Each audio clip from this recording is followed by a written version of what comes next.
আইন মেনে নির্বাচন কমিশন গঠন করেছে সরকার। নির্বাচনের তারিখ ঘোষণা করবেন প্রধান উপদেষ্টা। নির্বাচন নিয়ে অন্যরা কিছু বললে সেটা তাদের ব্যক্তিগত মতামত হবে বলে জানিয়েছেন প্রধান উপদেষ্টার প্রেস উইং। সন্ধ্যায় ফরেন সার্ভিস একাডেমিতে সংবাদ সম্মেলনে প্রধান উপদেষ্টার প্রেস সচিব বলেন, গুম কমিশন এখনও কোনো সুপারিশ দেয়নি। ডিসেম্বরের মাঝামাঝি তালিকা প্রকাশ করা হবে। তালিকার ভিত্তিতে ব্যবস্থা নেবে সরকার।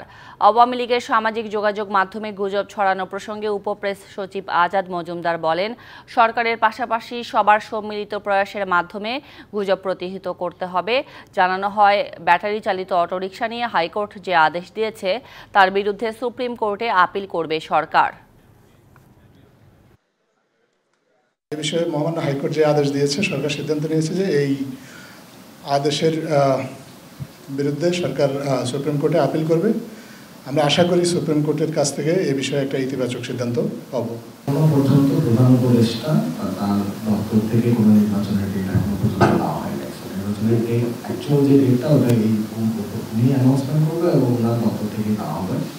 বাকিগুলা বা বাকি যারা বলেছেন তারা হয়তো নিজেদের মতামত যে হতে পারে এরকম একটি নিউজ হবে, কারণ এখনো কোনো কংক্রিট না। নগদের সর্বোচ্চ বার 167 টাকা রিচার্জে পাবেন 1 লাখ টাকা পুরস্কার। আরও আছে প্রতি সপ্তাহে পুরস্কার ও ক্যাশব্যাক।